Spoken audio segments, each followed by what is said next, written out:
par exemple, je parle sous le contrôle de Frédéric Dabi, regardez les réponses lorsqu'on parle aux Français de la laïcité. On a eu un sondage, par exemple, sur les lycéens, leur rapport à la religion, leur rapport... Voilà. Donc, en fait, il y a quand même... Moi, par la démographie, attendez, par la démographie et par Frédéric Dabi, dernier mot. Il y a, qu'on le veuille ou non, un changement de peuple à l'œuvre. Ça ne veut pas dire qu'il est aujourd'hui majoritaire, mais ça veut dire qu'il est à l'œuvre et que les Français entendent rester français chez eux. Oui, je partage ce que vous dites, mais ce qui est très intéressant, c'est la traduction et la réponse politique. Alors que la ligne du Rassemblement national semble s'installer. Quand on voit les différentes opinions auxquelles les Français adhèrent massivement, on voit que le RN n'est pas vu comme un parti qui suscite de l'adhésion, mais plutôt un parti qui suscite une adhésion par rapport à un rejet. Ça reste un vote de protestation, ça reste un vote tribunicien. Le sondage, on n'en parle pas là, mais montre que Marine Le Pen n'est absolument pas remise du débat d'entre-deux tours. Elle ah non, mais c'est terrible. C'est très sévère. Alors, en fait, franchement, elle séduit moins que son parti. voilà, le RN va mieux que Marine Le Pen. Ah non, mais juste pour répondre à ça. Oui. Bien sûr. Juste Madame Maréchal apparaît comme un réceptacle. Non, mais ce qui est terrible pour ce n'est pas parce que vous refusez l'institutionnalisation ou la politisation d'une idée que vous refusez l'idée elle-même.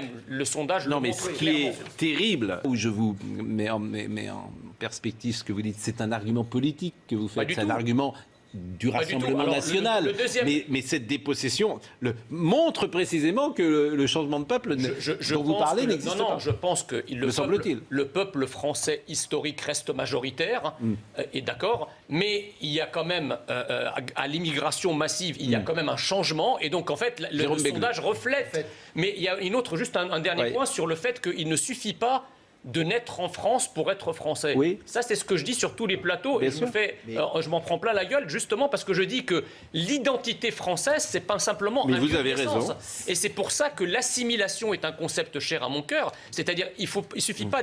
Le peuple français, c'est pas une population. Mais vous avez raison. C'est pas un agrégat d'individus sur un territoire donné. La sécurité culturelle que les Français ressentent. C'est vrai qu'au Rassemblement national et à droite, c'est encore plus exprimé, mais ce qui frappe, c'est que ces idées se sont diffusées auprès de l'ensemble des Français. Et on a parlé plusieurs fois de polémiques au sein de la gauche. Du côté des sympathisants de gauche, il y a une majorité à dire que la France est en déclin, qu'on ne se sent plus en sécurité comme avant. La sécurité, c'est autre chose. Moi, vraiment, ça m'intéresse beaucoup, le thème de la dépossession.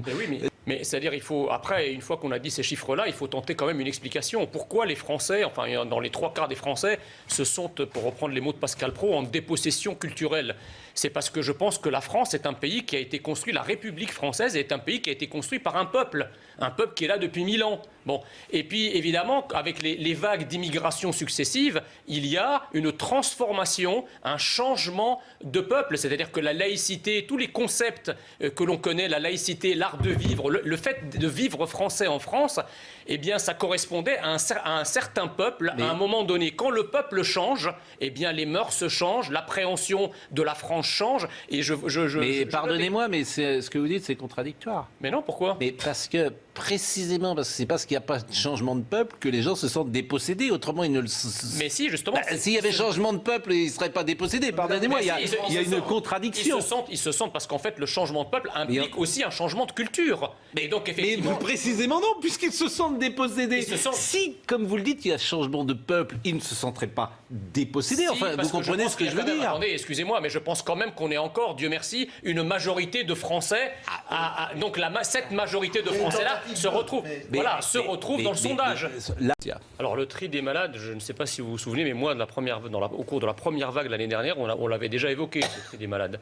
Il l'avait nié, mais en tout cas, c'était un sujet qui était sur la table et c'est pas nouveau. Donc ça fait déjà plus d'un an qu'ils font du chantage avec ça. La deuxième chose, c'est qu'il y a un effet loupe. C'est-à-dire, si on prend un peu de hauteur, il n'y a de pandémie que de goulets d'étranglement à l'hôpital. Parce qu'en fait, si l'hôpital avait des capacités beaucoup plus importantes, on n'en serait pas là à discuter de confinement, de mesures drastiques, de 12 semaines, etc.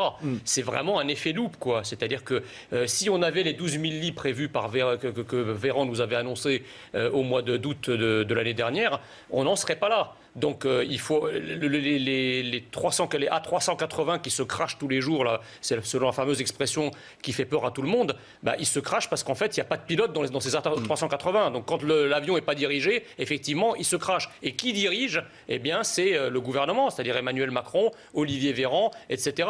Je vous rappelle quand même qu'en France, aujourd'hui, on est en train de se poser la question de savoir si on ne va pas confiner pendant 3 mois, alors même que dans d'autres pays, les bars sont ouverts, les discothèques sont ouvertes, les restaurants sont ouverts.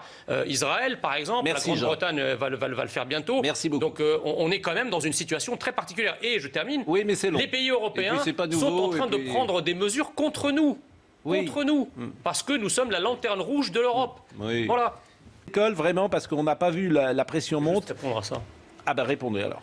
Non, mais c'est-à-dire, ce qui est étonnant, c'est que par ailleurs, on laisse s'organiser des manifestations à plusieurs dizaines de milliers de personnes par les écologistes, pour une cause qui peut quand même attendre quelques semaines, genre la marche pour le climat, contre plusieurs la loi. Dizaines de milliers de personnes, vous êtes très généreux. Sur l'ensemble de la France, peut-être. Oui, mais je parle toujours sur l'ensemble de la France. Il ne faut pas être parisiano-parisien. Non, mais il y a plusieurs dizaines de milliers de personnes qui se réunissent, alors que la règle, c'est pas plus de 6 personnes de regrouper à l'extérieur. Je veux dire, ça aussi, on peut s'interroger quand même. Enfin, ça relève de la folie. Oui. La pression, et pourquoi pas d'une... Mais sur quoi est basée alors la décision de certains enseignants d'exercer un prétendu droit de retrait? Ça s'est jamais vu dans aucune profession. Il peut avoir de la peur. Sur la peur, il peut avoir de la peur, mais à force de... Non mais attendez, mais moi j'ai peur de prendre le métro, alors je vais pas bosser. Depuis très longtemps, depuis au moins 20 ans. Sur la fermeture des écoles, pardon madame, mais sur la fermeture des écoles, c'est très relatif, les écoles ouvertes. Hein. Moi, mon fils, par exemple, il y a 3 divisions dans son école qui sont fermées. Les 5e, les 4e, les 3e, ils vont plus parce qu'il y a un cas. Donc quand on dit que les écoles restent ouvertes, il y a quand même la moitié des classes, plus de la moitié des classes qui sont fermées. Deuxième chose, la comparaison qu'on fait de la France, elle se fait toujours au sein de l'Union européenne. Mais ce qu'il faut comprendre, c'est que l'Union européenne, c'est le plus mauvais élève en matière de lutte contre la pandémie du monde. Donc on peut se comparer à l'Allemagne, on peut se comparer à l'Italie, mais bizarrement, on ne se compare jamais aux États-Unis, on ne se compare jamais à la Grande-Bretagne, on ne se compare jamais au Maroc, on ne se compare jamais à Israël. Alors, à la Suisse, tout ça, c'est des pays qui font mieux que nous. La Serbie fait mieux que nous en matière vaccinale, par exemple. Donc arrêtons de nous comparer entre mauvais élèves, dont nous sommes d'ailleurs les plus mauvais d'entre les plus mauvais, alors même qu'ailleurs dans le monde, les choses se passent mieux. Le Chili, on ne cite pas, mais le Chili fait mieux que nous.